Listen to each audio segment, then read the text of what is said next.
How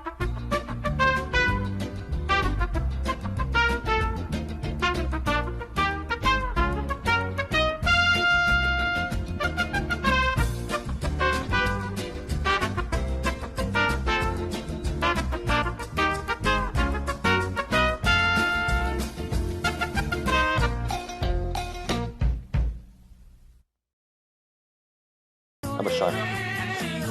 30? 30 seconds? I'm on right now. I don't believe you. Run. What?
Ho brew! Welcome to the Brews at 10 on my left eye. I'm your host Lefty. How are we all doing, people? 10 bells and 10 bongs.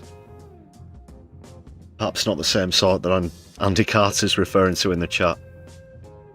Great to see Andy. Oliver Brown as well joining us, and perhaps Davinia.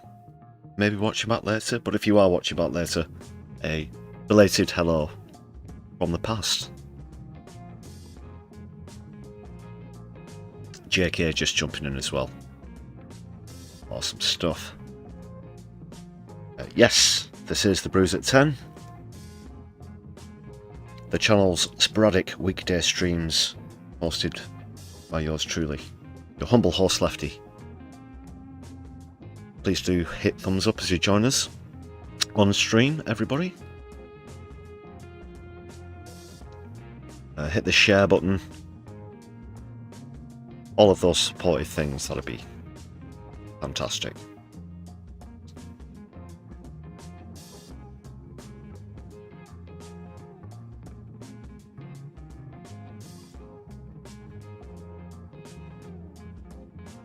Quite a week as well already. This Tuesday, Brews Day, things continue to go rather badly, very badly. In fact, for Keir Starmer. Let's focus on the positives. Things not looking good for Farage either. But increasingly good for the Greens.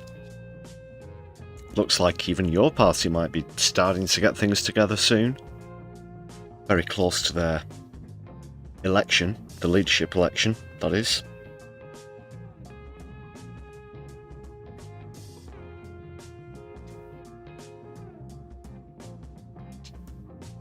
Yeah, so Starmer's in it again, isn't he? Another U-turn on the proposed cancellations to council elections. 30 of them, in fact. As well as things coming out about Labour Together, you know, this organisation. I'm sure a lot of you, dear viewers, already know what they're about. A complete set of bastards. Well, you need say but one name, really. Morgan McSweeney, if you really want to know what Labour Together are all about.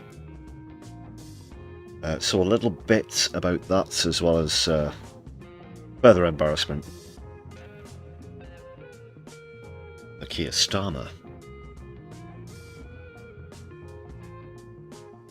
Got a few polls to look at as well, the latest on the current hot seat.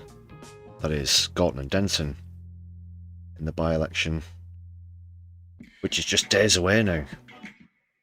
So a week on Thursday. Getting close. So we'll see what's happening there. Also a few other tidbits.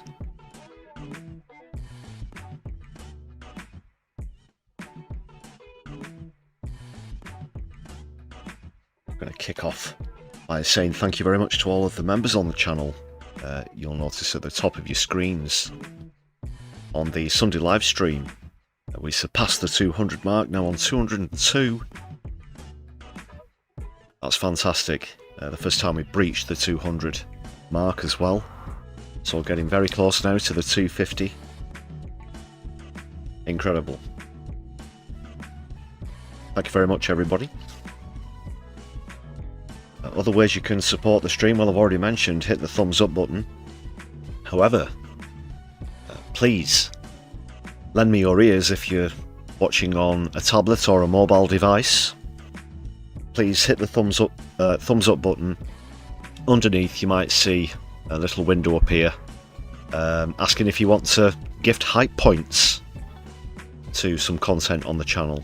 So please consider doing that if you're excuse me, frog in the throat tonight. If you are watching on mobile or tablet, that is, do appreciate that. So open a recent video and you get a few videos worth of hype points per week to help support your favourite channels. Hopefully this one. Wink wink. Cheesy grin.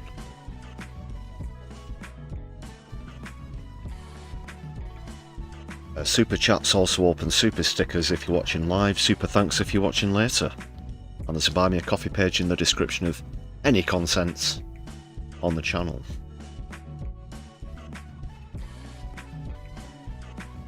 Thanks again to the marvellous members whose names you saw on your screen there. It's just 99p if you would like to consider joining. Hit the join button. You get to see the perks. Perks are plenty. In fact, yes, let's officially celebrate once again, passing the 200 member mark. Great stuff. Thank you very much, everybody. Can you dig it? Can you dig it? Can you dig it?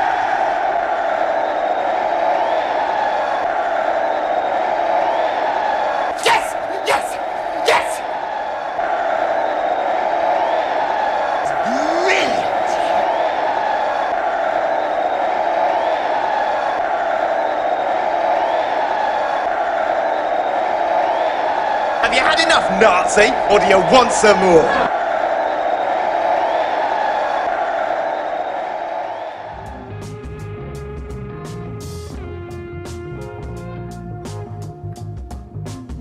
Many thanks, well 202 thanks to be exact, plus an extra one for Andy Carter, celebrating 20 months of standard membership.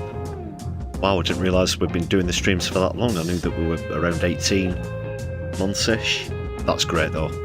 Long-term viewer of the channel, always great to see you on stream. Andy Carter there, celebrating 20 months. Let's big up Andy's month-anniversary in the chat, please, everybody. Lost Missionary, thanks for joining us as well. The Shouty Bloke, nice to see you.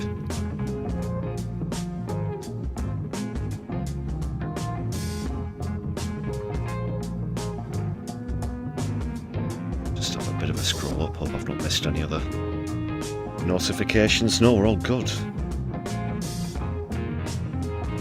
Let's get started. Let's brew this thing.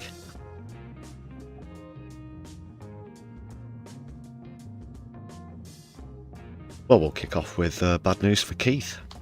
Oh no. Oh yes, we will. No comedy clip opening this evening. I think that's actually the second stream in a row.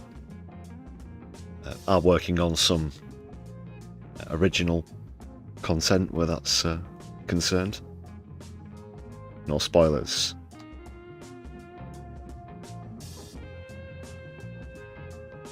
Wes go first though, because it's been a bit of a double blow. Even though we're already, well, still, I should say, early in the week.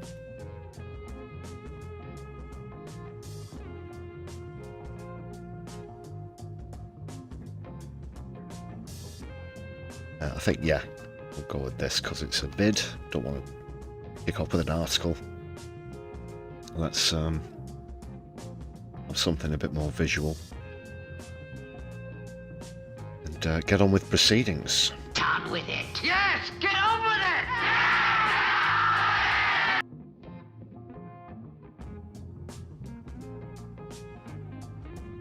So it's taken them a while, but apparently Sky News have come around to the fact that when Jeremy Corbyn was leader of the Labour Party, wouldn't you know it, people? I mean, sit down, because this one might really shock you. I'll give you a moment to sit down, get yourself a stiff drink. But did you know that apparently some people were out to undermine Jeremy Corbyn, who was the leader of the Labour Party? Well, I had no idea. And Sky News certainly had no idea. Let's say, well, take any time between 2015 and the 2019 election.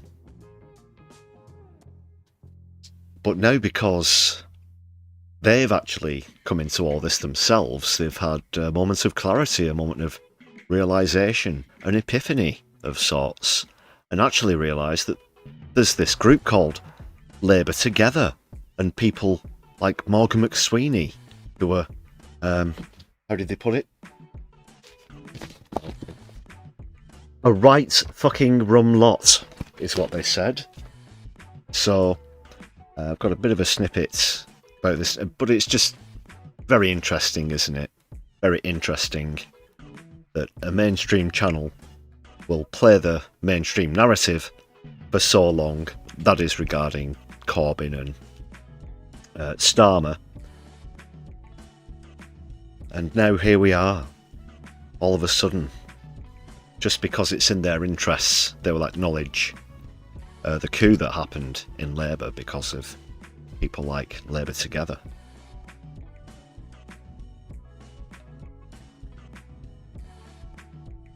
Which is just like the worst of the worst as far as organisations go.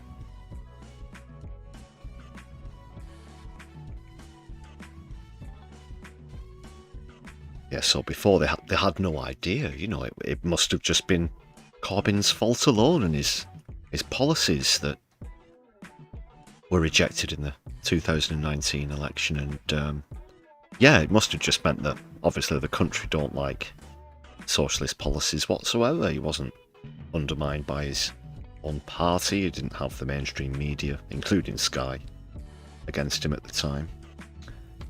Oh, it seems they might have woken up and smelt the brew.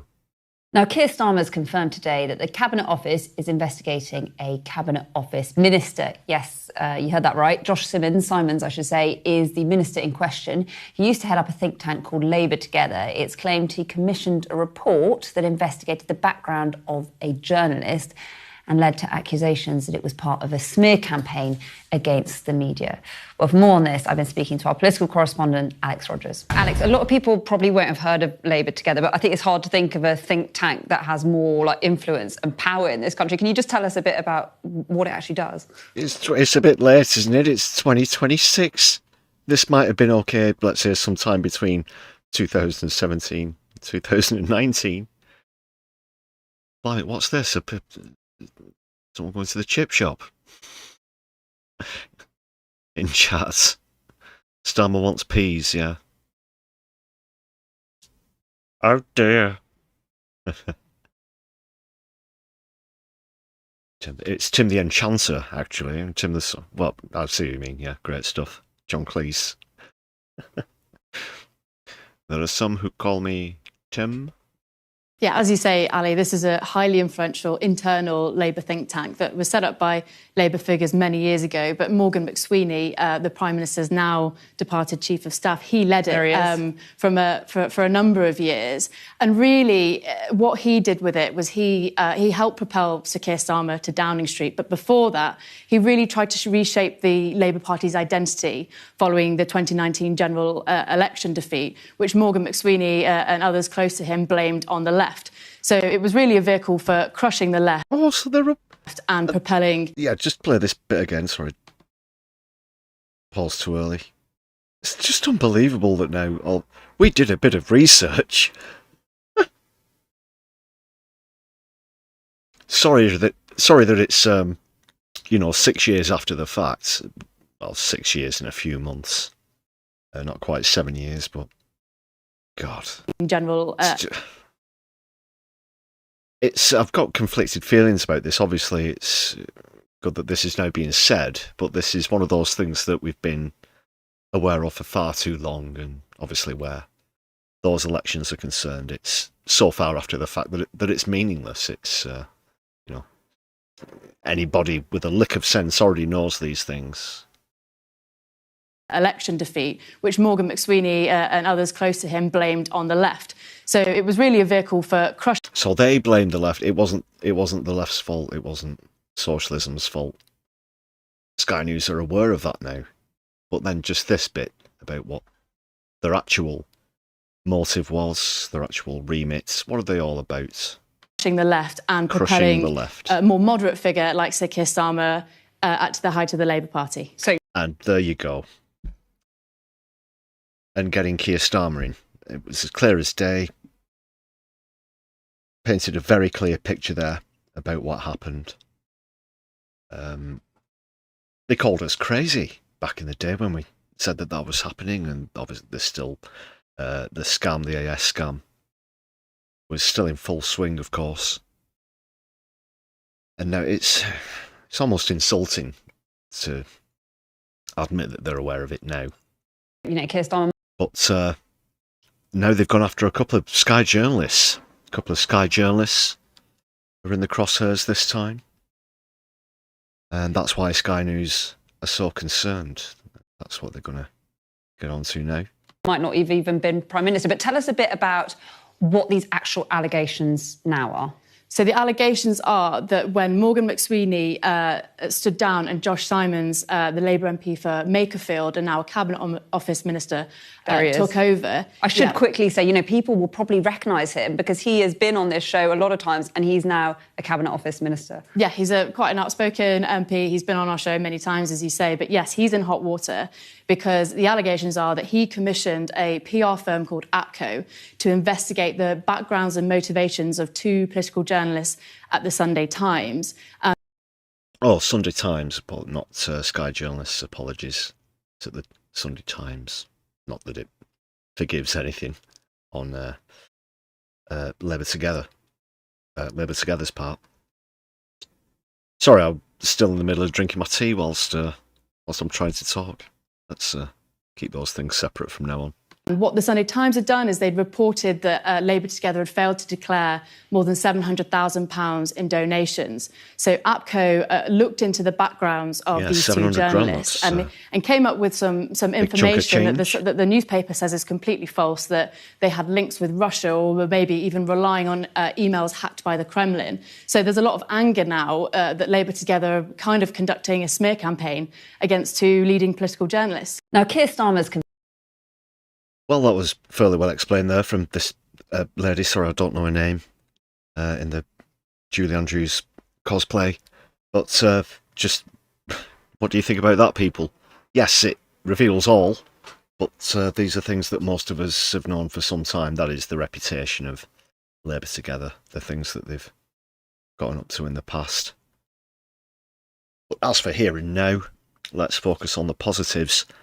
This obviously exposes Morgan McSweeney exposes Keir Starmer, especially what he's said about his route and pathway into power, which has been a lot of crap, of course. The official narrative I've already been over a few times. And quite right, Oliver, you can't beat a nice cup of tea.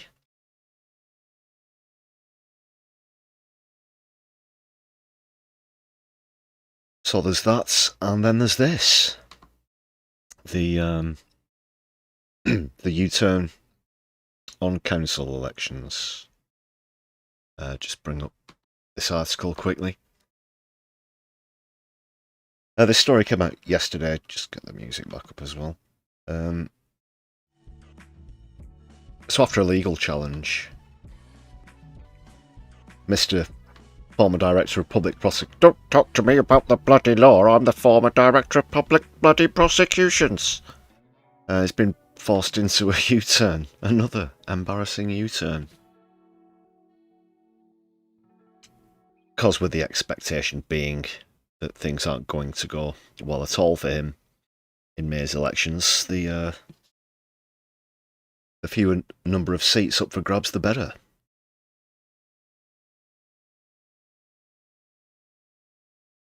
Well, where Starmer's concerned. Just get this up now.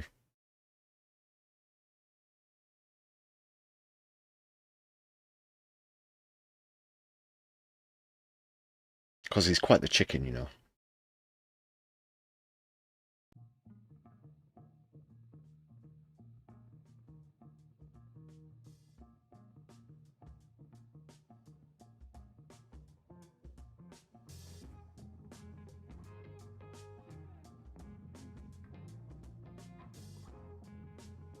While that's loading, thank you very much, MIDI Doctors, for 5 gifted memberships. Awesome stuff. Let's give MIDI Doctors a shout out in the chat, please, everyone. Update the total right now. 207 as we increase the record by 5. Big up, big up. 207 now. In fact, make that 212. Andy Carter sending 5 memberships. Oh, let's wait a second. I see 2 have gone through. Come on. Come on. Oh. One of those. I think it's one of those. I'll count it as 2 for now. 209. Just go across to the studio. That says 7 new members on stream. Thanks for the effort though. 2 have gone through at least. Awesome stuff. Andy Carter, let's please big up MIDI and Andy in the chat, please, everyone. Solidari-Tea.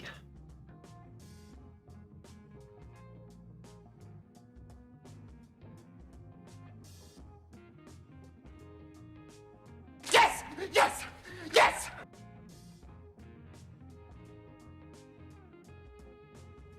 What was I doing? We were going to go through this article, weren't we? Okay. I'll actually put it on the screen. That's this is really going to help. See?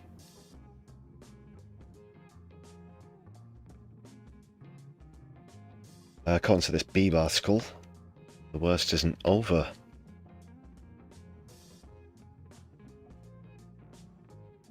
And this Joe Pike article. From his conversations with some of those involved, they sound frustrated, downbeat and a little annoyed. The Prime Minister's advisers correctly predicted that Farage would paint their reversal as a victory for him. After all, ministers were forced to cave ahead of an immigrant's legal challenge. Imminent, sorry. Force of habit, just were reformer mentioned. Immigrant soon follows. No, imminent legal challenge from Reform UK. Apologies there. The alternative may, however, have been even more embarrassing for the governments. Imagine their legal arguments being picked apart in court, perhaps a judge criticising their actions, and even Nigel Farage celebrating a major win in front of TV cameras on the steps of the Royal Courts of Justice. Well, I do kind of dread the thought. That'd be, you know, again, conflicted feelings. Bad for Starmer, but good for Farage. And Nina Sadie, nice to see you in the chat.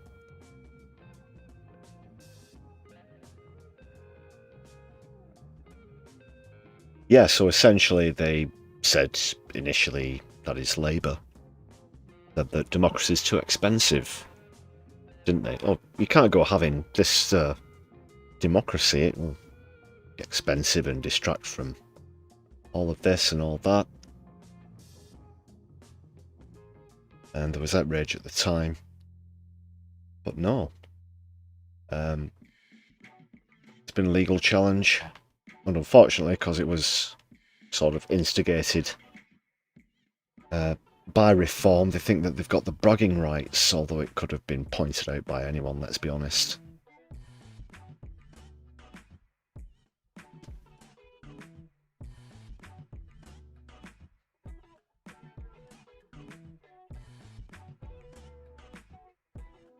Oh, leaves in the bottom of the brew, Nina Sadie. The old burst bag. Yeah, it's not great when that happens. Especially when you're just about to enjoy, you know, that final slug of tea or coffee, whatever. And yeah. Terrible. Just make yourself a fresh one.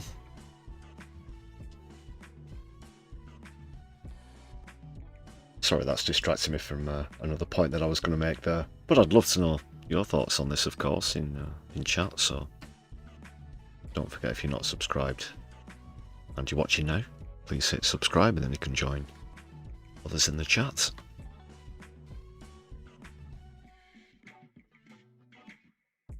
What was I going to say?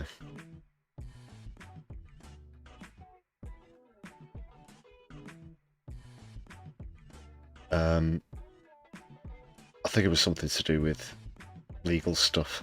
Can't remember. But let's not assume that all of those seats are going to go to Reform.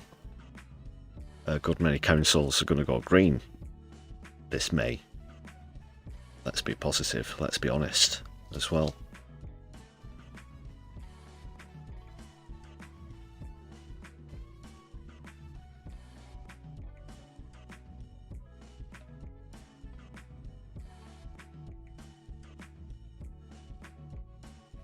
Yeah, so there was no justification with the delays.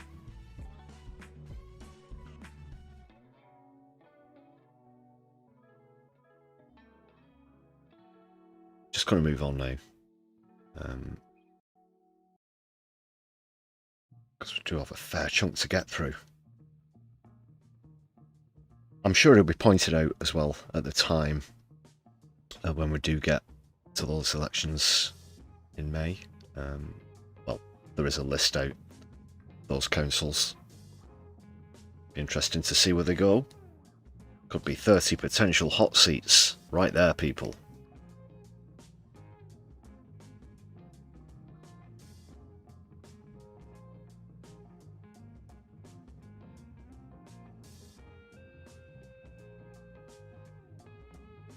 Just refresh the on-screen chat as well. A bit delayed.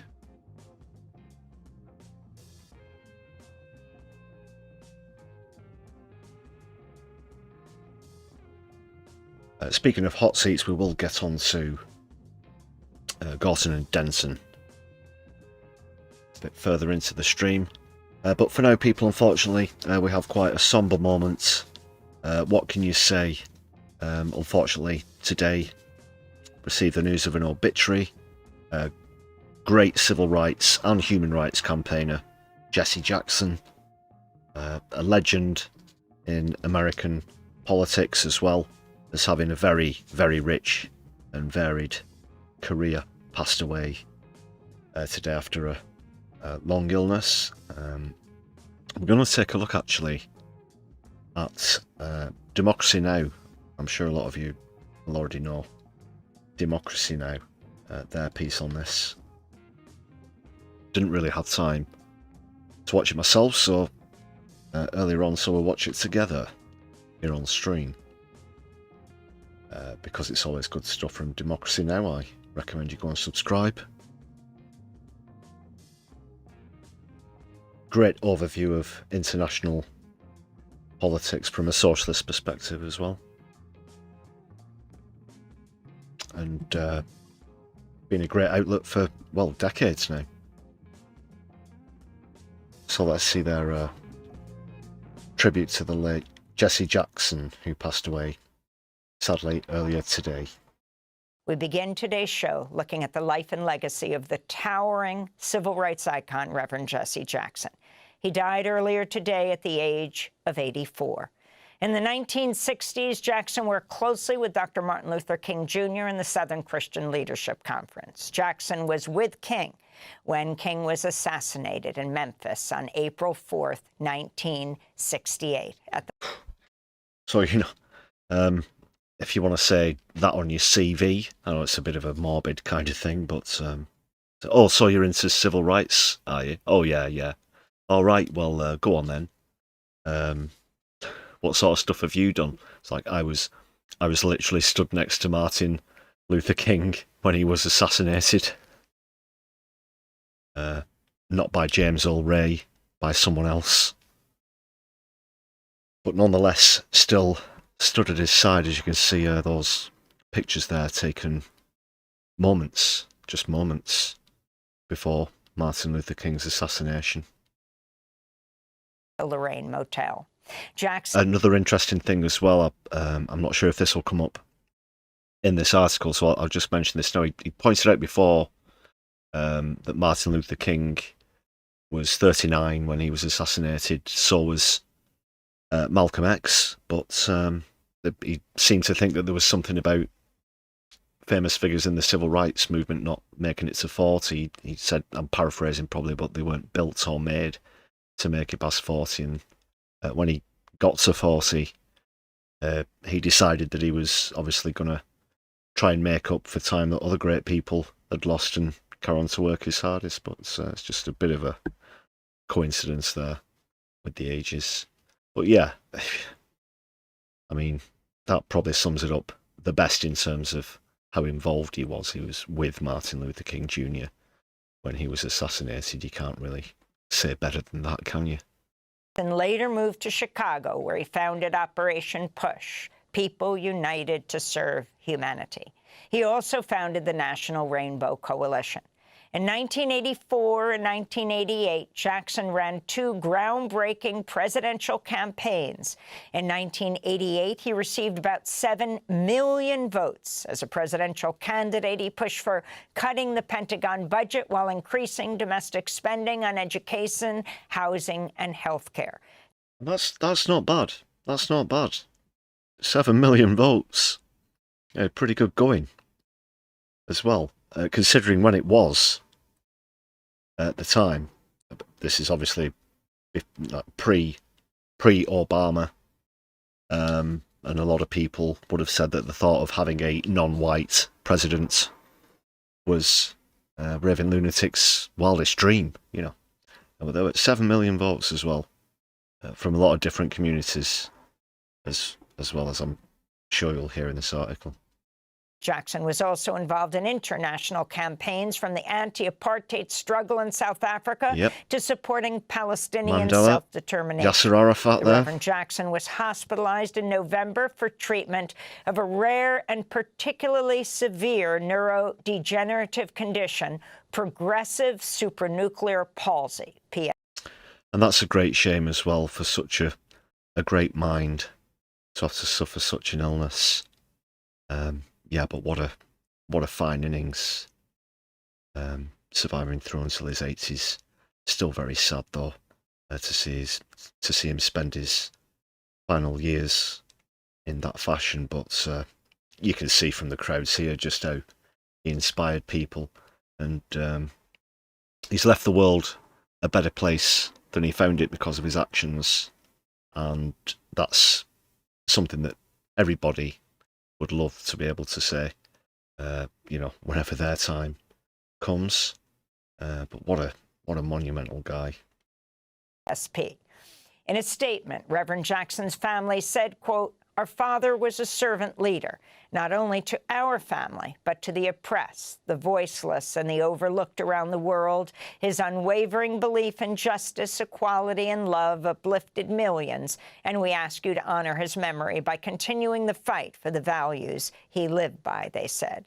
And of course, Free Palestine was amongst them. Well, you saw him there shaking hands with Yasser Arafat back in the day, with the Palestinian the PLO. This is a clip of Reverend Jesse Jackson speaking at the 1988 Democratic National Convention.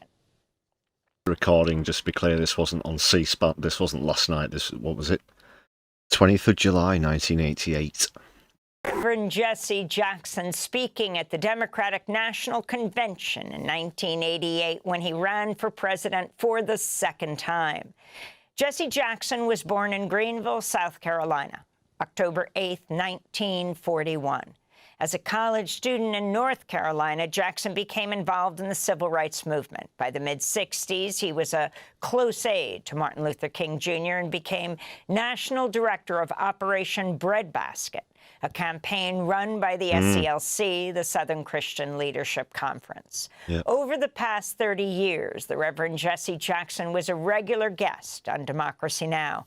In 2011, I spoke with him shortly after the unveiling of the Martin Luther King Jr. Memorial in Washington, D.C. I think we would do well to use the stature as an occasion to deal with his unfinished business. He was shot down, assassinated at age 39. His last agenda items included a poor people's campaign, the quest to end the war in Vietnam and stop the radical escalation of capital in the hands of the very wealthy. And today, here we are with too few people with too much wealth subsidized by the government, too many unnecessary awards, and too many people in poverty. So in some sense, this memorial gives us a rallying point to keep dealing with his unfinished business. We bail out the banks without link to lending and reinvestment, for example. The Bush tax cut extension is more money than all of the state budget deficits combined. So clearly, Wall Street has made out big time, but the poor are expanding, and we're losing jobs in mass, and we must, in fact, turn it around. Andy, by far the best Jackson 5 member. No, he is a great speaker as well, though. And yeah, spoke at the Iraq war demo. Thanks for highlighting that fact at Nina Sadie. Awesome stuff. Yeah, by far. But Michael who? Oh, yeah. Just doesn't quite cut it, does he? Go on, Jesse. He died a very unpopular man, attacked by our government, attacked by the media, shunned by many blacks themselves, for example, civil rights activists, because he dared to deal with the issue of unjust, unnecessary wars. They were spending $1 trillion in Iraq on the wrong target. Overthrowing the government in Libya, $1 billion there and billions more to restore it. $2 billion a week in Afghanistan, and yet we're laying off teachers, firemen, policemen. He would be distressed by that. He would be weeping about that. The bailout for these banks who drove us in the hole, and then they get bailed out without links to kind of in a reinvestment. We refortified them, not yeah, so this interview was 3 years after the famous housing market crash of 2008. Well, it's still true. Still true now, isn't it? And is there another bubble out there with AI? Is that going to be the next one that sinks us? Structure them. These issues that Dr. King would have raised would be troubling, but it is his sense of outrage and conscience that make us better today. And I would hope, as Vince said, that the interpretation must lead us to his unfinished business. The dream only makes sense if it's connected to the broken promise that had been unfulfilled for 100 years. And today... Yeah, in fact, that's what Martin Luther King started his famous I Have a Dream speech with, was talking about the bad check that Abraham Lincoln wrote with the Emancipation Proclamation because there they were in the 1960s. Way back in Lincoln's day, they thought they were acting as though this was going to be the end of not just slavery but oppression for people of colour wholesale within the United States of America. But no, unfortunately not. And then you have examples like the same day that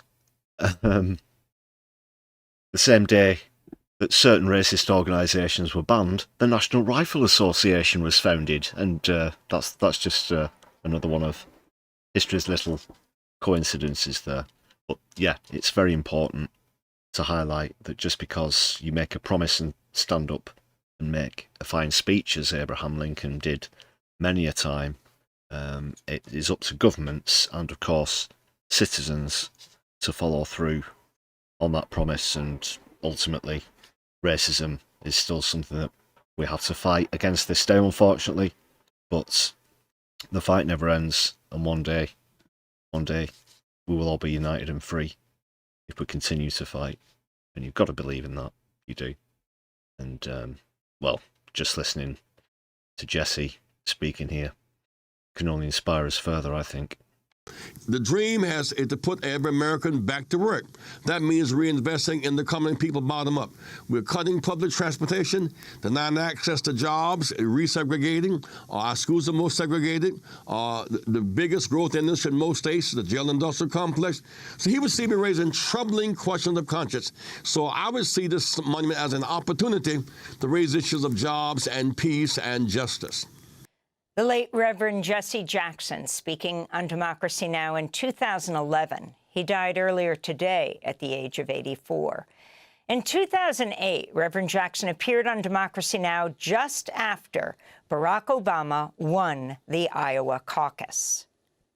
Well, that's first an historic significance. I mean, an African-American winning Iowa, well, white Iowans, matured enough in their thinking to choose message and relationships over race is a big deal. Because there were those who would say don't go to Iowa and New Hampshire because they're not representative of the multicultural states. But so that said a lot to me about the maturing of America. I could not help but think about the struggle to get to that point.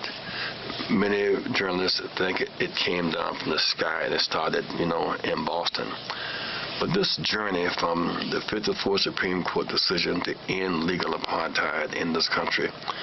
It's talking essentially sort of the American version of the era of Enlightenment that happened in Europe, but obviously with different connotations where racial equality is concerned and other social rights. But America does need that awakening for sure, because he mentioned, what was the word he used to describe it?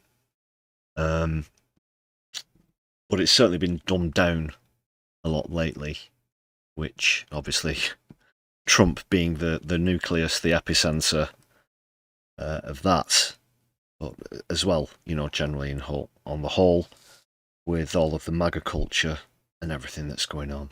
Certainly a dumbing down the old idiocracy comparisons coming in again. And it's a shame to see that really needs to be reversed. And it's got to happen on a mass scale, unfortunately, because look at where we are and look at where they put the world. It's not just like it's one country that's sort of disagreeing with itself or having a bad time at the moment. Unfortunately, it affects all of us because it's the USA at the end of the day. They've got to wake up en masse. Haven't succeeded. And they've got to subscribe to this channel. Slavery was a big moment in American history. And then in 55, the lynching of Emmett Till, which traumatized and woke up America. And then out of that, 4 months later, the sit-in of Rosa Parks and the emergence of Dr. King. And then the 1960 students coming alive and risking and sitting in and going to jail, leading toward the 63 March where Dr. King laid out his dream of hope for the nation, and climaxing the next year in the 64 public accommodation bill. But then the same 64 says hope kept rising politically. Fannie Lou Hamer and that group at the Democratic Convention in Atlantic City, New Jersey, challenging the liberal democratic structure of Mondale and Humphrey and Johnson in 64. And then while we supported the Democrats, yeah, because obviously that would have been after JFK's assassination, then LBJ getting in after that, obviously had a lot of different ideas, shall we say, to his predecessor. So it was important that they showed that force, that display of force, and stood proud. God, well, can you imagine? Can you imagine? I, for one, not just as a sort of, someone with political interests as a sociology, but even, just as a human being, I guess, out of curiosity, love to know what the world would be like if JFK hadn't been assassinated, if he'd carried out his terms and his legislation. I think it's safe to say that the world would look significantly different. He was no saint himself, let's be honest. I'm not going to say that I completely adore and worship the guy, but in terms of political policy, especially where civil rights are concerned, he was a damn sight better than what America's got now, that's for certain. Yeah, and like I said, whether you're a, politics nerd or sociologist or whatever, some things like that often leave you curious, don't they, in history? You can think of a lot of other examples as well. The aforementioned Abraham Lincoln. Who knows, although, we could be here until the cows come home, pondering things like that. Didn't have as their platform the Voting Rights Act. Johnson said to Dr. King, when asked about the Voting Rights Act, Dr. King, I like it very much, but you can't get the Voting Rights Act. The reality is, politically, that if you get the Voting Rights Act, we'll lose the South for a quarter of a century. Dr. King said, well, we have to get the Voting Rights Act. And so we marched in Selma, Alabama to get the Voting Rights Act in the blood of the people. And, of course, that struggle has spawned everything politically, the 65 Voting Rights Act. And then the Hatchet victory. At that time, a black mayor of Gary was a national story. The Black Mayor of Cleveland, Carl Stokes, was a novel. There was a national story at that time. And it continued to grow. And by 72, we challenged the McGovern rules. You recall, we unseated the delegation as we sought to have a more multicultural seating of delegates from states in 72. And by 83, Harold Washington was running for mayor. And Mondale and Kennedy came in to defeat him with supporting Jane Brennan and Daley. Slight point, not political. Just because there's the double logo there, this is my left eye watching Democracy Now, watching Democracy Now. Meta. Just with their double logo there. And we resisted that. And you are watching my left eye watching Democracy Now, watching Democracy Now. And it was just tension between our growth in the process. And out of that, it drove me, in fact, to run in 84 and 88. And we kept expanding upon that coalition. And we won, but with new registered voters, new voters, Democrats were getting the Senate in 86. In the South, we won North Carolina. We could only beat this, and I still agree with everything he's saying here as he just goes through a historical list of great things that he's done. If he, when he finishes this interview, then turns around and starts to watch Democracy Now in that footage from 88? We said, oh no, this was from 2008, sorry. It says right there in the top corner. How could I miss it? Then perhaps we'd break the meta universe. You're watching My Left Eye, Watching Democracy Now!, watching Democracy Now!, Solidarity. And Louisiana and Alabama and Florida. By 88, we expanded that base, and Doug Waller became governor in 89. We won Virginia in 88. Dave Dinkins became mayor of New York in 89. We won New York in 88. And so this thing has just continued. So when the media says, well, Barack was not a part of the civil rights struggle, he's a beneficiary of it, not a benefactor of it, but each generation becomes beneficiary and then benefactor. This year, he's a beneficiary of that struggle. Next time, those who came in because of him, they'll be the beneficiaries, he'll be the benefactor, but the struggle continues. And so from the 54 end of apartheid to the Voting Rights Act, to the urban breakthroughs, to Harold Washington, the 88 campaigns, to me, this is historic, an unbroken line. And I might add, even the party resisted supporting Free Mandela. We were on the side of the South African government. We thought that was our security.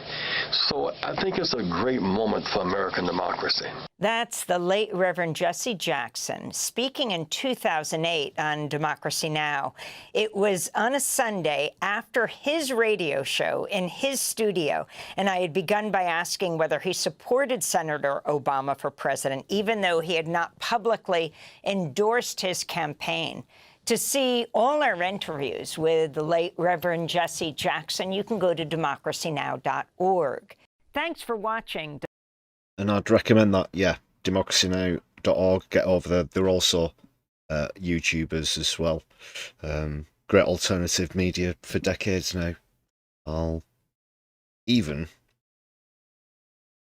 hope that's through in classic 480. But if you want to give that QR code a bash, hopefully that makes it a bit easier. Or just get over to democracynow.org. A wonderful tribute there from Amy Goodman to the late Jesse Jackson. Let's raise a mug of tea to the late great man.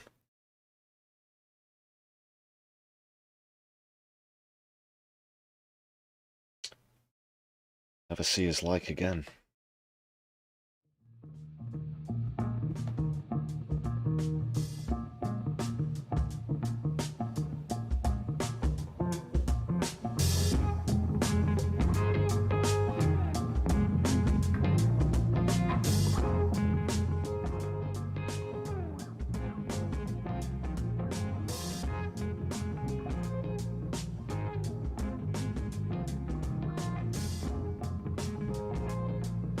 Moving on in just one moment. Quick reminder, please hit thumbs up if you're joining us on stream.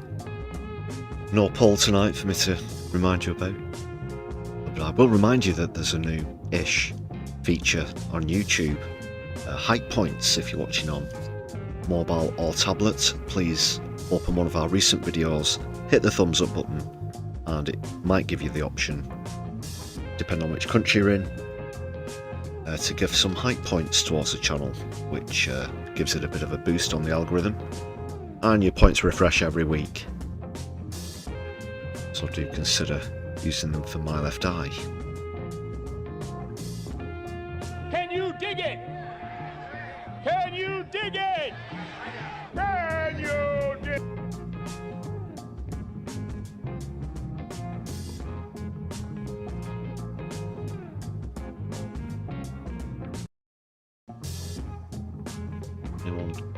Got a bit of buffering here. Oh no, it's yeah, it's back, I think.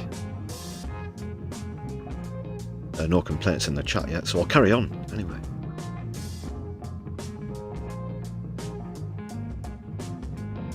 Where were we? We're going to be getting into hot seats next.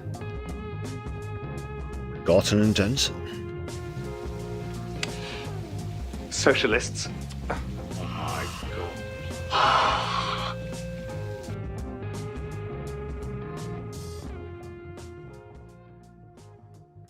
Moisha, nice to see you in chat. Sorry to anybody else experiencing a bit of buffering there. Looks like we're all good now. Just a few seconds of interruption.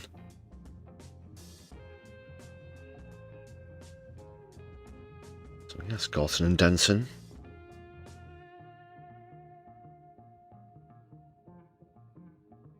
see what's happening. But I keep doing that.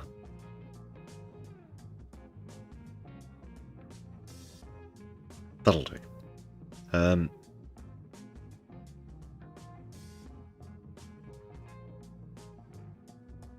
So yes, it's still pretty much a two-horse race.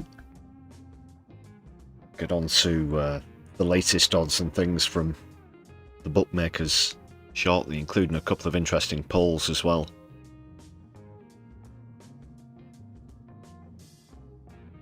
Do have another short clip from one of Hannah Spencer's recent appearances. This was on Mainstream, actually, on the P.O.V.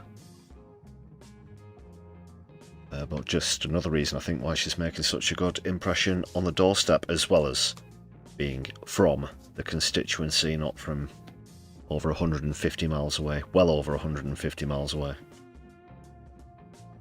And of course, being a GB News presenter, careerist, spiv, twatty, that just don't like his face. Matt Goodwin, that is.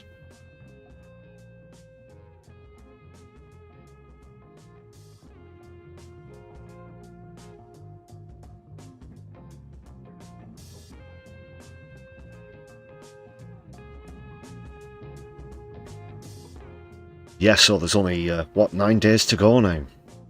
Things certainly are heating up. Let's hear this from Hannah Spencer.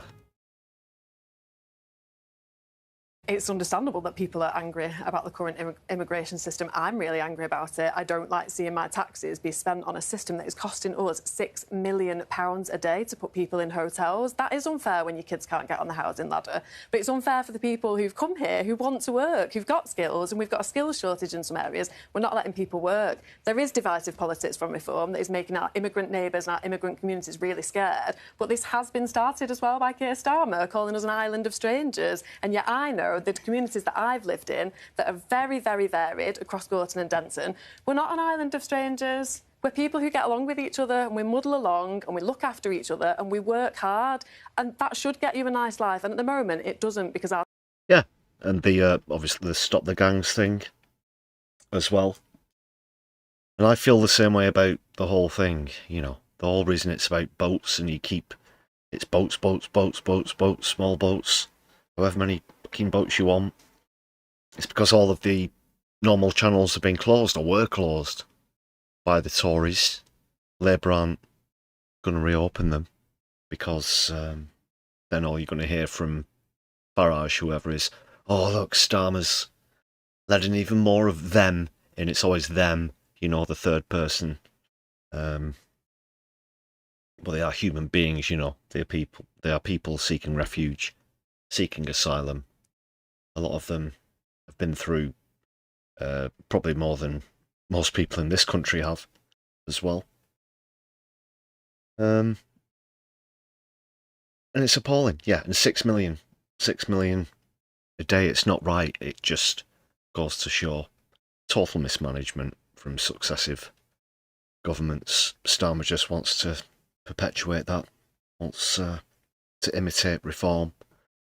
We've seen how that's worked out in the polls, and we're going to see again just after this. Taxes are being spent on an immigration system that is so broken. It costs us about £6 million a day, and it has been set up by previous governments that are just refusing to take any responsibility for it. I want a fair system that listens to people like us, that understands our concerns, and that treats everybody as human beings. We have a proud history in Greater Manchester, despite what you may say, of welcoming people and looking after our immigrant neighbours and recognising how much they make our communities stronger. Nobody in Greater Manchester. Yes, we certainly do. So if you are watching from Gorton and Denton, I'd hope that you're going to put a tick in the box for Hannah Spencer. I'd hope that Labour would step down as well. Well said, Hannah. On the issue of migration. Graham Turner, nice to see you in chats. How do you brew this evening?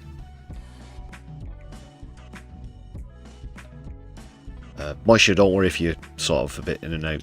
It's always nice to see you. Always nice to catch up.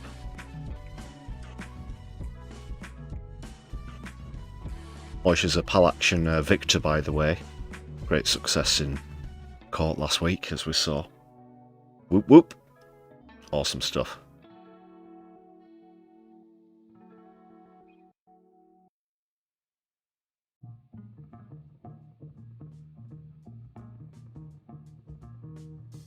So this is one of the latest screen shots, screen grabs, whatever you want to call it, from bookmakers. This is from a price comparison site, odds checker, but just show a few there. So still clear favourites. 4-11, which is almost 3-1 on the greens. 3-1 against for Reform. Labour now looking at, like I said, 7-8-1. Might as well drop out of the race. They do fluctuate, though, by the way. And just where the colour scheme goes, blue means that the odds are getting shorter, i.e. there's more chance of it happening. And the pink one is that they're getting longer, which means there's less chance of them happening, just for anybody who's not au fait with gambling terminology or stuff like that. Hope it all makes sense. So still, basically, the greens are very strong favourites. That's with, you can see at the top there, even though the logos are flipped sideways, a lot of the better known bookmakers there, William Hill, Bet365, Betfred, Ladbrokes, all the, usual. And then the further to the right you go, the kind of more obscure they get with, God, there must be countless websites these days. So that's the latest. Still looks good, even though, let's say, certain polls would have you thinking that the greens were somewhat behind. But we're talking about the likes of Find Out Now, which we do cover. You have to say what's out there, I guess. But yeah, take them with a massive pinch of salt. The Find Out Now polls, that is.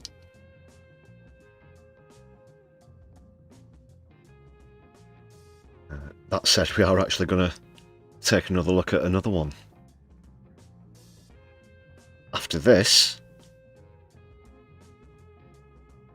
which is a very interesting look at well, it's a fairly broad demographic, but if only.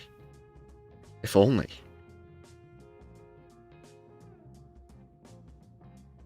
So this is a poll. This is what Parliament would look like if only women under 50 were allowed the votes, and I'll allow any gammons a whole 5 seconds, if there are any gammon trolls, to jump in the chat right now and ask me what a woman is. Otherwise, you can shut the fuck up for the rest of the stream. 4 seconds.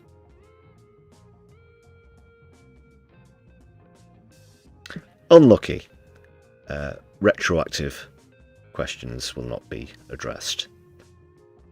So yes, if only women under 50 could vote.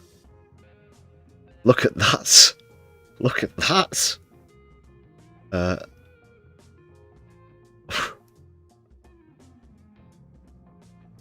This is YouGov. This is a YouGov poll. I'll just zoom in a little bit.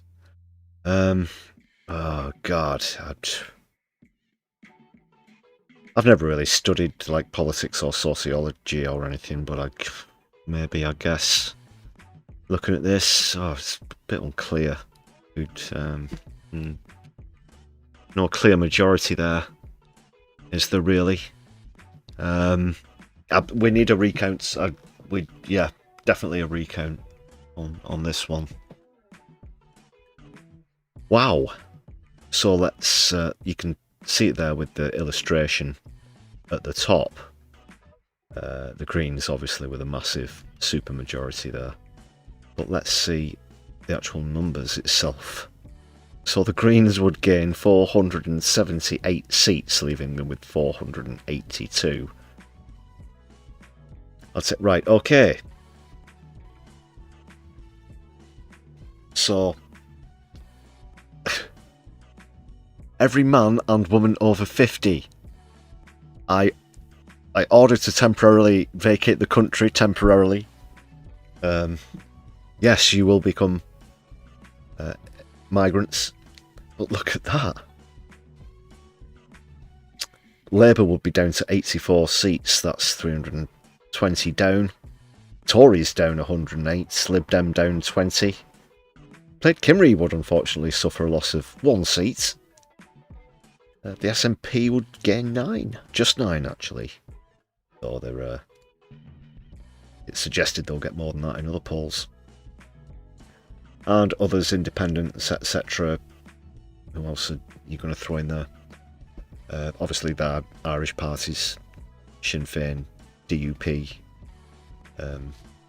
ABC, 1, 2, 3. That's how easy elections can be. Jesse Jackson, finest member of the Jackson 5. I've gone off on one, haven't I? So that's a YouGov poll.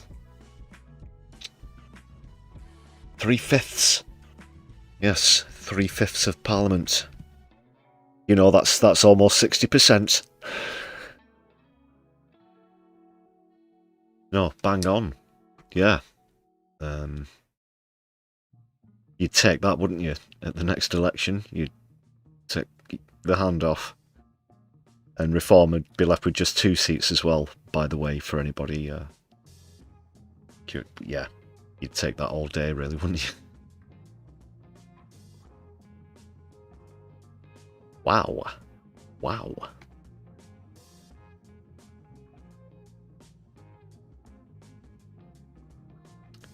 Yes, please. So yes, go women. Brackets, aged 18 to 50. And brackets.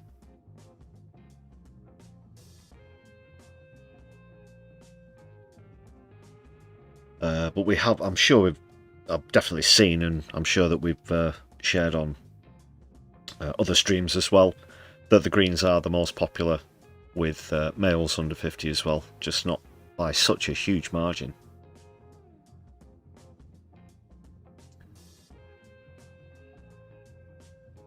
Another reminder of this one that was on the Sunday stream as well.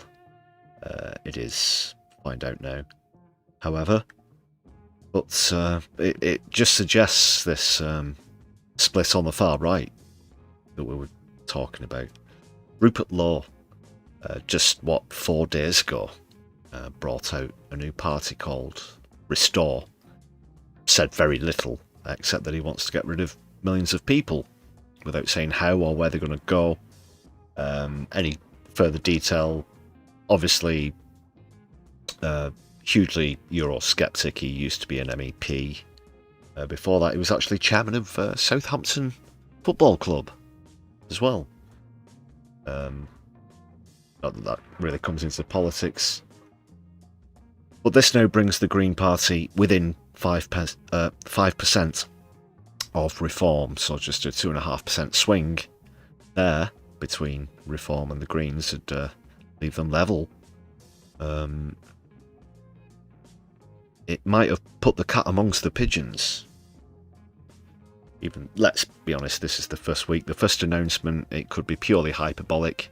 That could be down to just, you know, somewhere between 4 and 7% within weeks. And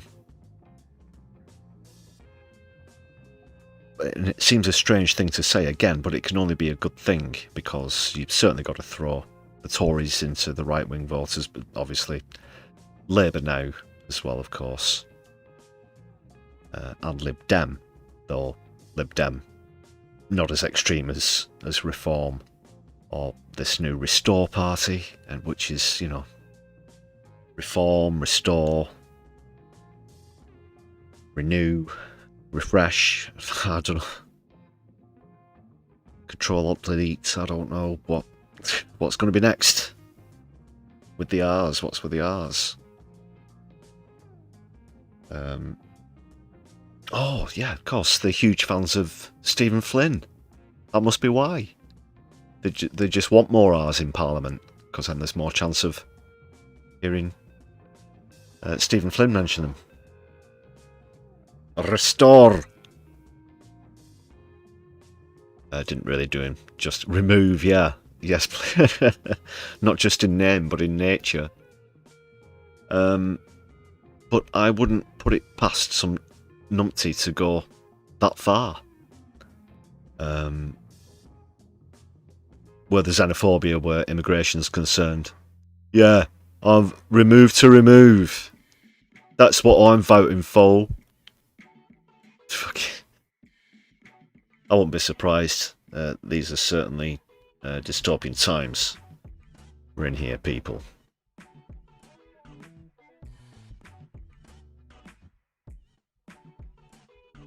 And if the far right are going to fight for votes, let them fight. Please dilute it. Dilute the pool as much as possible. Because you can see there the Green Party gaining the most since the previous poll, 13.1%.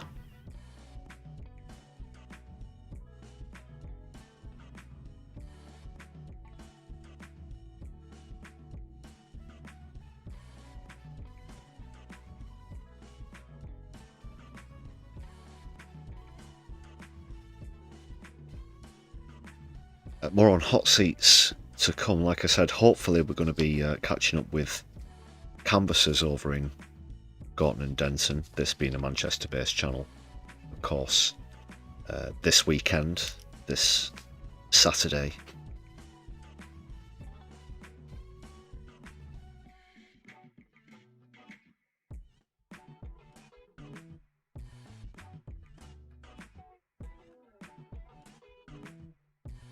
I was going to plug something, but I've forgotten when it comes out.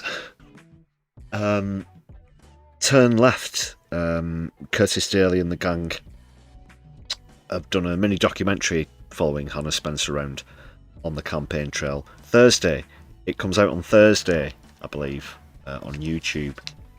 So go and check out Turn Left Media, great alternative media as well. Give them a follow and a subscribe. I'm looking forward to that one, actually. Just be interesting to sort of see. As a former canvasser myself, tend to focus a bit more on non-violent direct action these days. But we'll see. Maybe might even roll my sleeves up a bit this weekend whilst we're getting coverage and interviews. Who knows?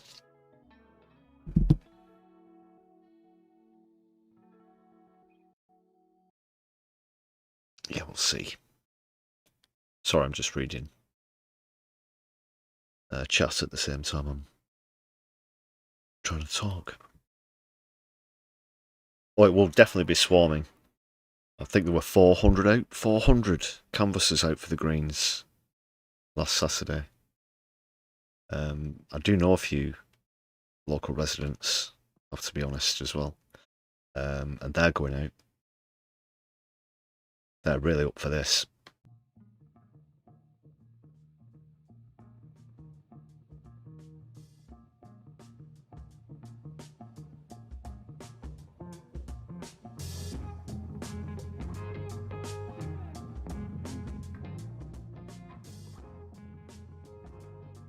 Good point, Nina. Yeah, Labour have lost all support on the ground. You know, when they're parachuting in Ed Miliband and just doing the best that they can. You wouldn't want to be the Labour candidate on the doorstep or a Labour campaigner. No. Those days are gone.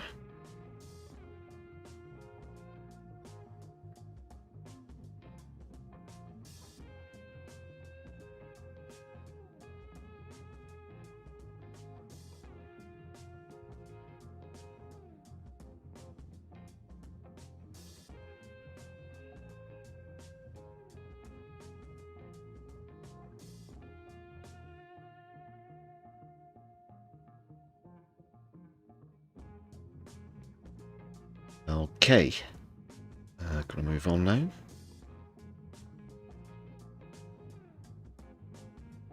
So the good thing to remember is there's still odds-on favourites. That's it.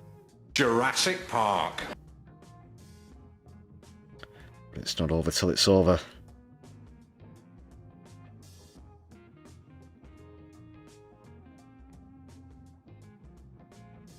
Right, up next. On with it. Yes, get on with it. Get on with it! Your party hustings have been taking place. There's also the ongoing leadership contest, the two slates, the grassroots left, which is Zara Sultana's slate, and Jeremy Corbyn's The Many.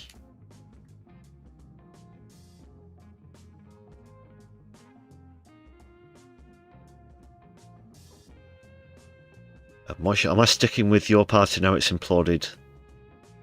Well, I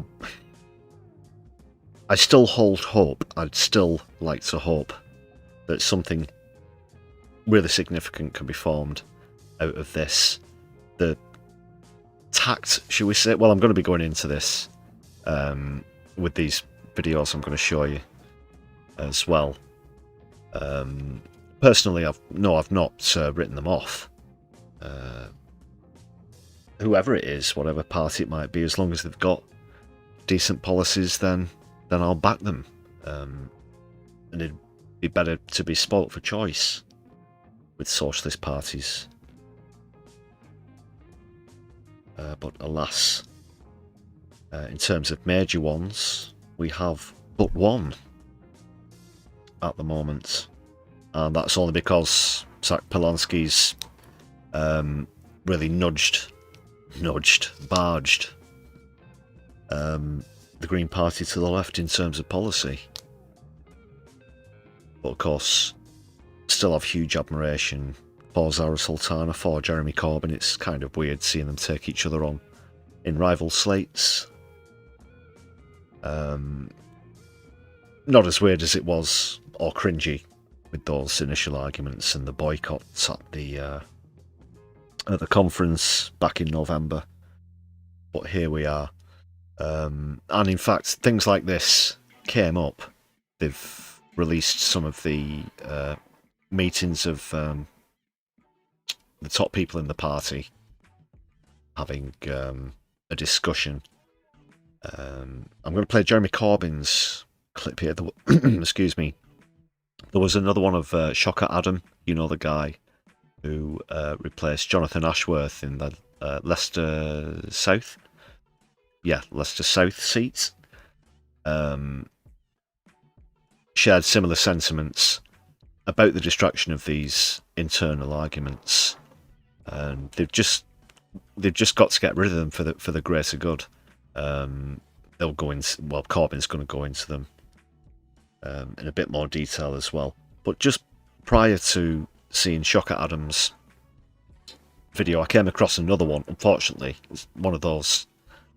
Do you know where you're scrolling through your social media and you'll see a video appear quite a few times because quite a lot of people who you know are sharing it, but then when you want it to sort of share it or save it or whatever it is, it's like it fucking vanishes even though you've not refreshed your feed or whatever. Just one of those ironies, but I couldn't find the exact clip. That's what I was getting to.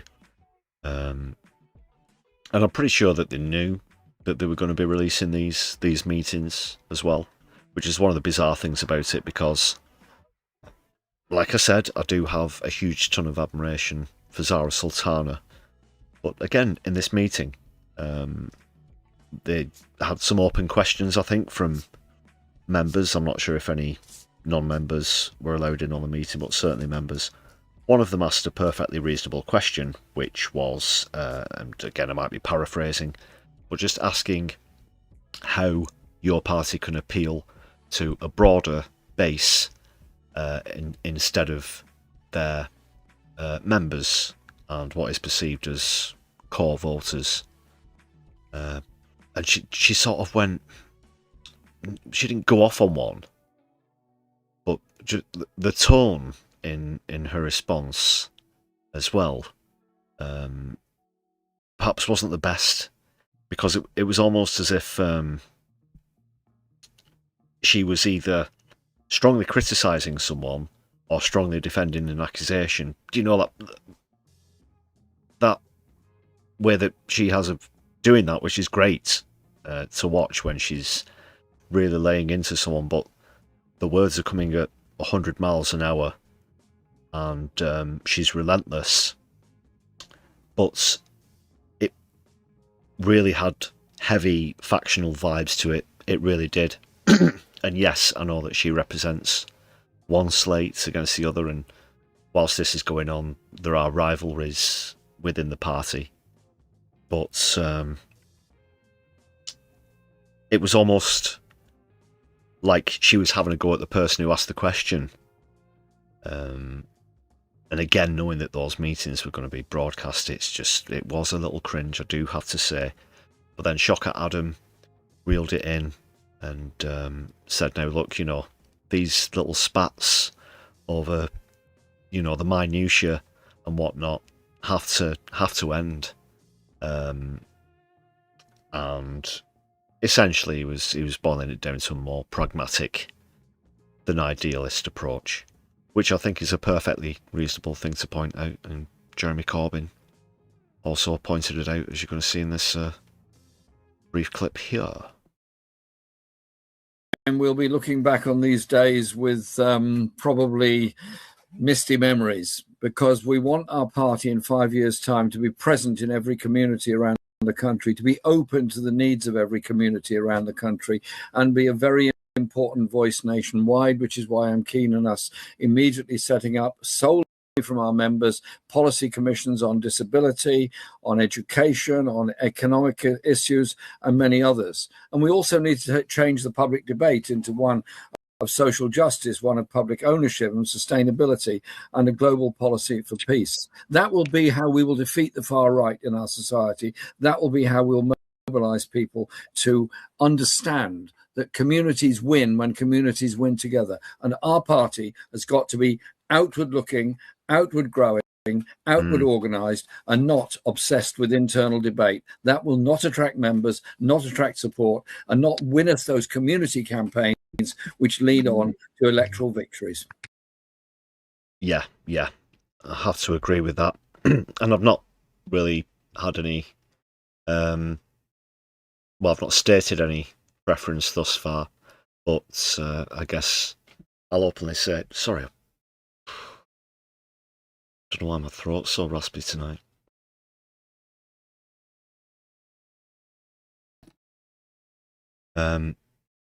Yeah, between Sultana and Corbyn, I hadn't made a decision on a preference, but not only given, I think, the calm and collected reasoning of Corbyn compared to the firebrand, as it were, of Sultana. I love passion, as much as the next political and environmental campaigner / protester, believe me. But it turns out, I think,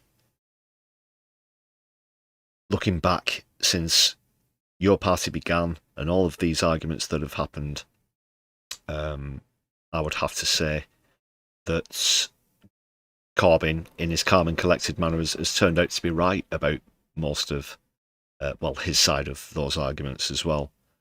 Not being biased, I did campaign for this guy when he was up for election back in 2019.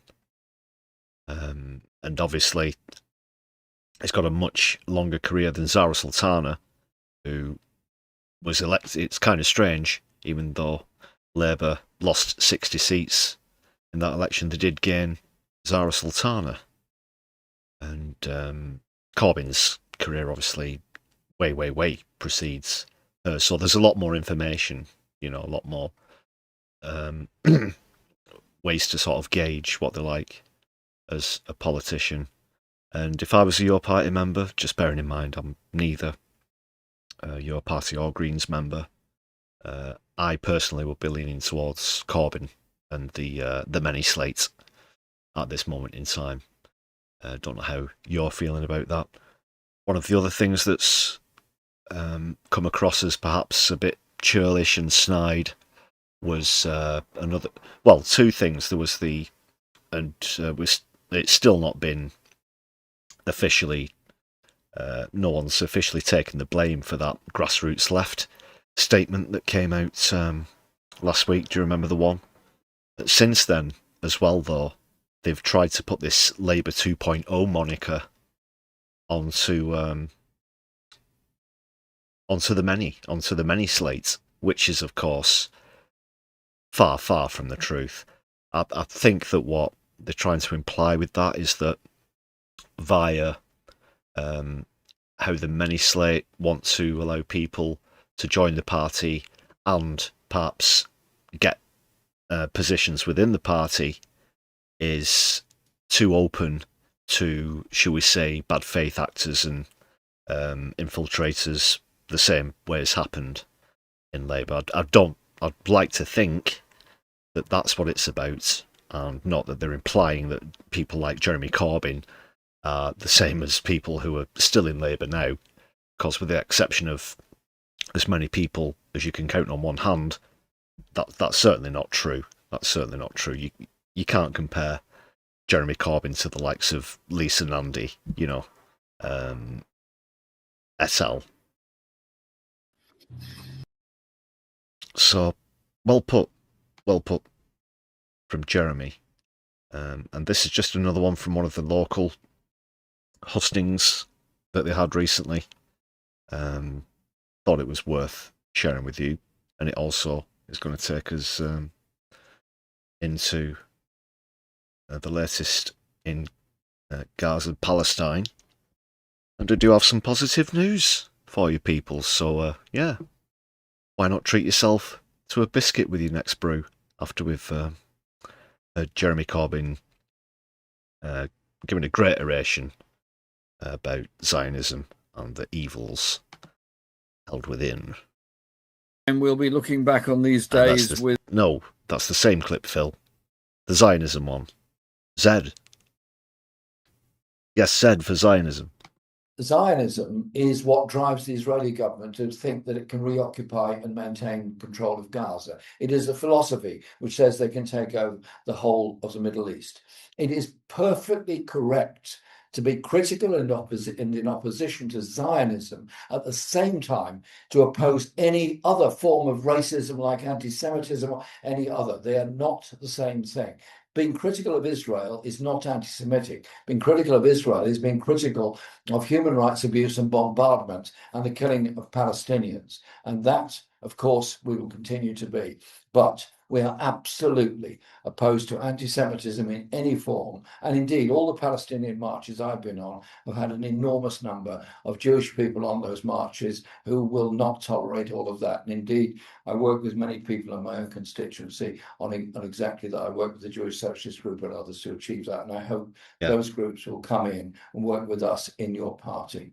So we need the unity of all communities. In 936, when the British Union of Fascists trying to march down the Mile End Road into Cavent Street, it was the Jewish community, the Irish community, and the small black community in the East End of London that stood on the streets to stop them marching. We did the same in the 1970s. The last time, or one of the last times I went on one of the big Palestine marches last year was with a group that included Jewish friends of mine. It wasn't an official Jewish bloc, and so many examples. Against the fascists in Wood Green, and we're going to have to do it all over again to stop Tommy Robinson and company. Yeah, and that's the thing. I don't know if it ever kicks you people. Every time I pass a war memorial, and there are many here in the northwest, having lost not just many members of the local communities in the Pals regiments, for example, in the First World War, but also, of course, Second World War included. Just what was it all for? If it's brought us here now, now you can talk about generation. I don't want to start an argument about how well generations since World War II have suppressed fascism. But whatever's happened has led us to the exact same place. Like with the example that Corbyn gave from 90 years ago, from, you know, preceding the war by years, let's not forget. Hitler got in 33, and then of course you had Mussolini before him in Italy, who was his major influence. So long ago, it's almost lost from living memory now. That is World War II. It literally is gone from living memory where World War One's concerned. Harry Patch was the last serving British soldier to die, of course. But that's what really gets me. It's not just my overall loathing of fascism and the far right. It should be, you know, not just eradicated, but if it is out there, it should be this sort of fringe thing that's laughed at. You might see, you know, some kind of story, people or TV shows that share funny, crazy stories, you know, and up next is this guy who thinks that he's the reincarnation of fucking Joseph Goebbels or whatever, but they are obviously recognised as, air quotes, crackpots and harmless and whatever. But no, it's a serious thing. It is the massive serious threat here in the 21st century. What will we, who are here now, tell future generations as to why it happened? Because that's the question that we always ask. Oh, why, you know, why didn't someone just go up to Adolf and pop a cap in his ass? You know, I'm not suggesting, oh God. As to methods for how you stop them, but what can you say? Marching and terrorising communities. Can't be allowed to happen. They're out, and it's, you know, like nastiness is almost seen as a popular trait now. That obviously comes along with the far right, because it's never just racism, is it? Let's be honest with this lot. A whole heap of misogyny and other awful things comes in with that sort of far right behaviour. Where do I begin?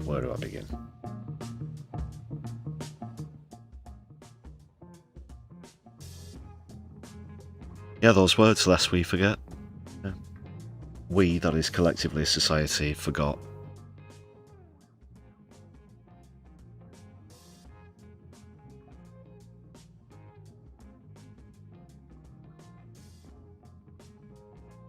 One thing, oh, drop me pen. One thing that's certainly contributed to all of that is that any time people have rightly called out fascism for what it is over, I guess, decades, they've been labelled as hyperbolic, as dramatic. Oh no, don't be silly. It was, you know, Lord of the Rings rules. We got rid of the Hitler, so therefore it has gone and it can't ever come back. Russia rang us. They said they've got the skull and everything, so it's all good. Yeah. It's an ideology. It has to be constantly suppressed. Because every once in a while you'll get someone who would want to fill that so-called pocket and think that they could get away with it yet again, obviously paying no attention to how it always seems to work out in the end. We generally win in the end, you know. But nonetheless, they attempt that, and then Take an inch, they take an inch, they take an inch, and the next thing you know, you're in 2026 and they've taken a mile or so.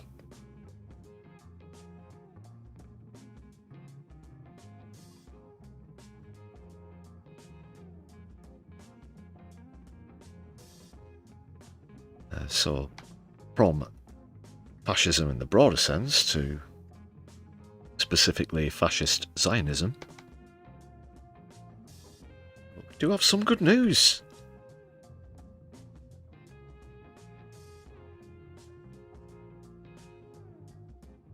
And might be surprised to hear me say this before I bring, what is it, a Twitter page up. But someone's going to die, possibly slowly and painfully, and I might actually enjoy this.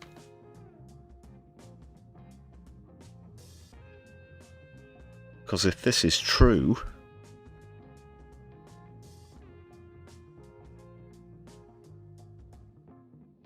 this could be quite something. Let's see what's happening. As soon as the screen share works.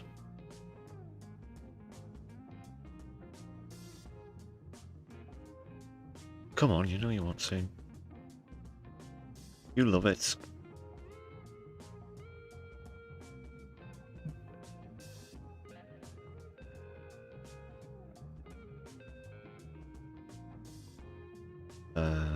Not sure where this story originally broke from. Not shared by Dr. Moyi there on Twitter. Apparently, Netanyahu is facing critical health condition.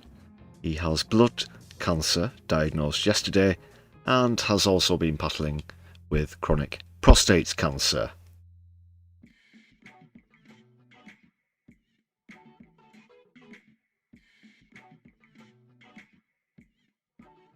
Well, is this true?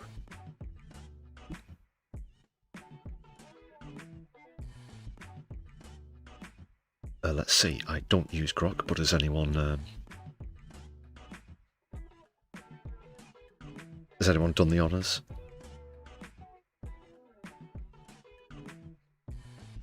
Yeah, and that's a very bad diagnosis and prognosis there, because it's not a high survival rate, and you really do, it'd be difficult to say that it couldn't have happened to a worse genocidal maniac, could you? Lost Cabal, thank you very much for joining us on stream, and welcome to Standard Membership. Excellent. Yeah, inshallah.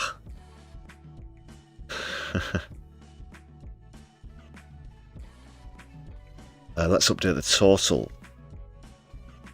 Big up Lost Kirby in the chat, please, everybody. Hope you enjoy the perks. Takes us to 210.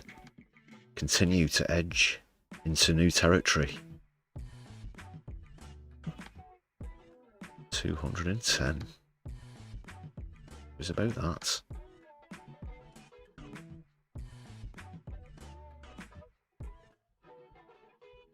Glad you're enjoying the stream. Thanks again for joining us with a membership.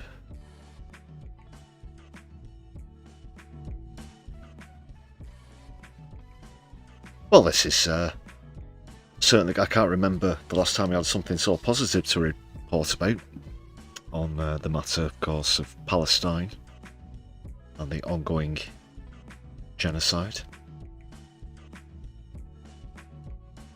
Just where things in the Middle East in general are concerned, obviously Israel are and will be brought into this. There's been a mass build-up of US presence in the region, of course. It's highly expected that there'll be attacks by the US and Israel soon, but there are talks. It's just unbelievable, isn't it?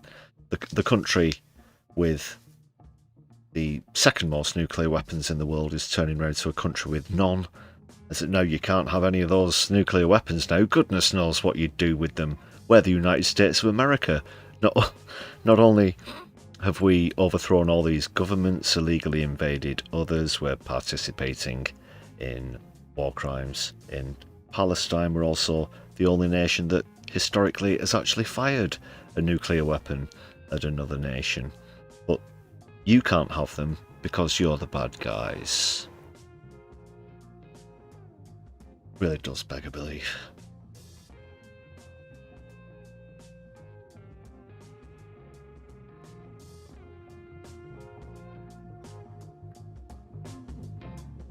And another gifted membership coming in from Nina Sadie, 211.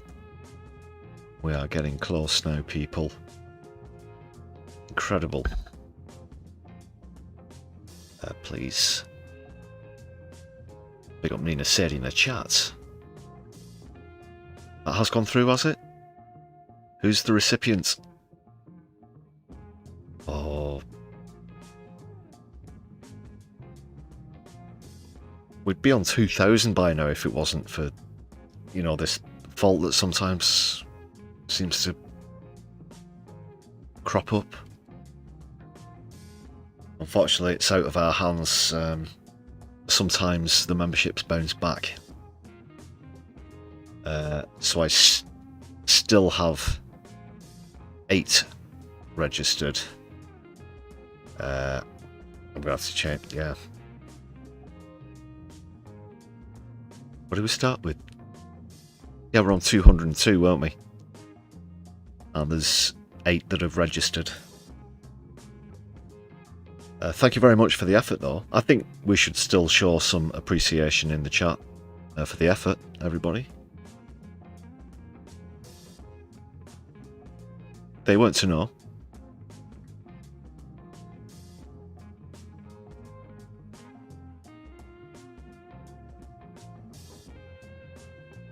Sorry, I'm just entirely captivated looking at the life slowly slipping away from Benjamin Netanyahu.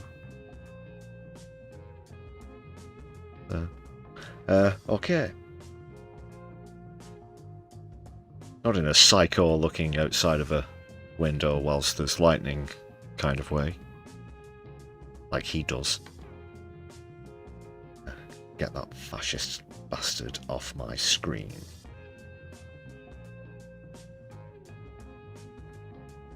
Well, goodness me, it's 1:45. Certainly flew.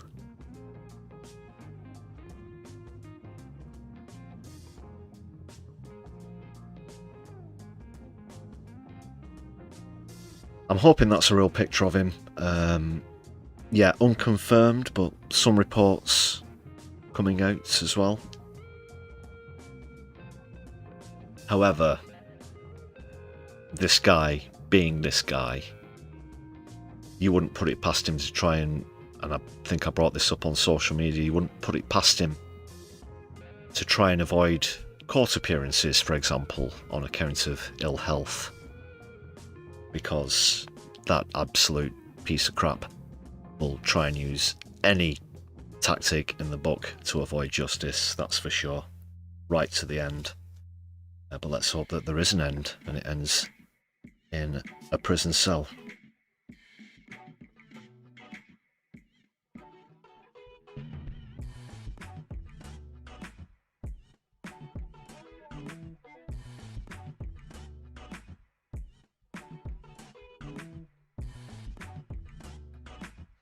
There's a backup while the devil files paperwork against taking him. Yeah.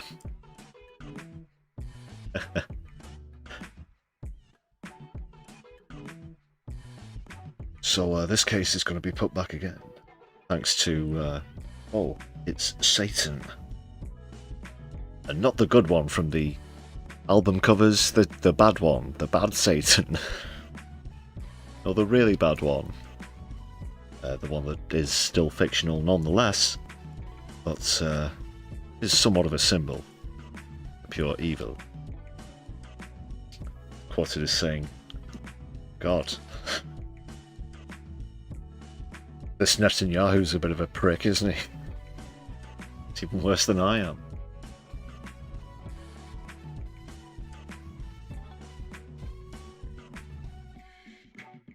yeah, when he goes to hell, they'll probably put him in charge. Good point there, Andy. Good points. Right there next to Trump and his cronies. Lost missionary, providing us with that image of hope, let's say.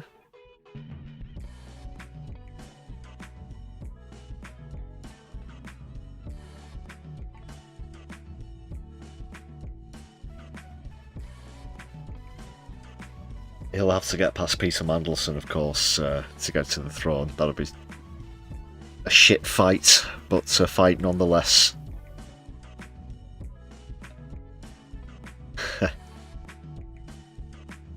God, I said his name. Peter Mandelson.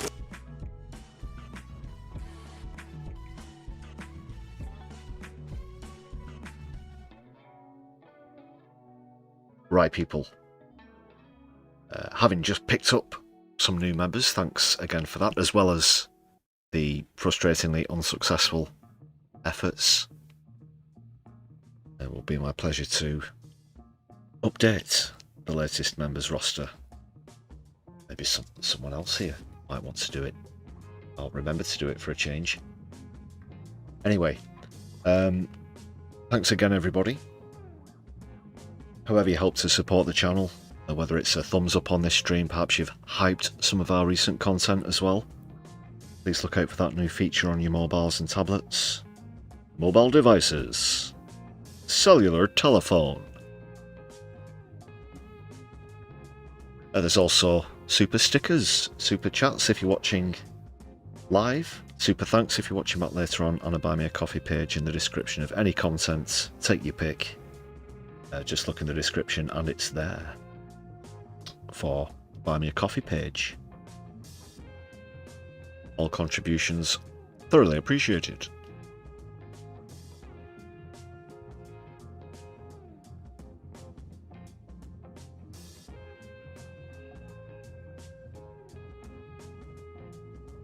I think I've mentioned everything. Oh, yes, as well, if you'd like to join the people on this list, it's just 99 pence, and most of the time, if you're watching live, buying a membership actually works. Check out the perks by hitting the join button. Some exclusive content, static emojis on live streams. You might even get a sneak peek at some of our videos as well. Yeah, plus a bunch more. Just 99p, people. That's a fraction of the price of a tasty hot beverage.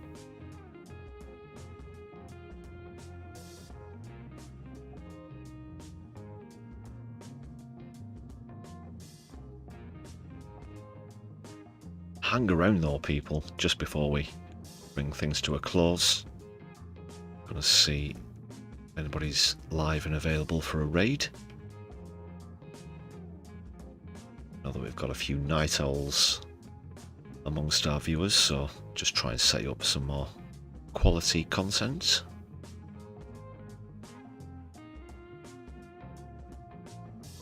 And we have actually been picking up quite a lot of viewers from the States as well, so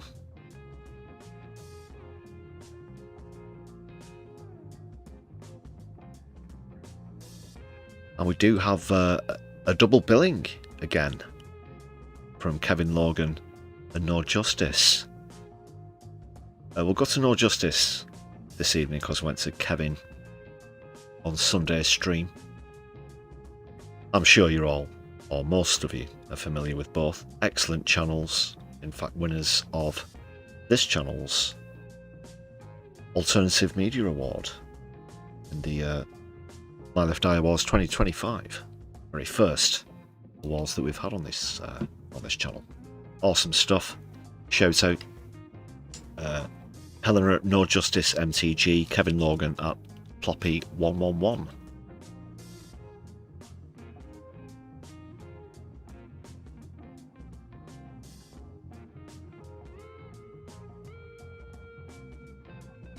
Stick around for the raid, and of course there'll be some post credits, if you want to put it that way, shenanigans as well coming up. Post outro music, whatever. But that'll just about be it from me, your humble host Lefty, on this stream. Whatever you're doing with the rest of your evening or time, take care, everybody. Power to the people. Free Palestine, Yemen, Sudan, and Lebanon, and of course, the Filton 24. Don't let the bastards grind you down. My Left, I'll be seeing you soon.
Ben Todd from the Daily Mail. Hiya. Quick one. When you were writing the songs Quick one for originally... you. What does it feel like to represent the newspaper that used to support Adolf Hitler?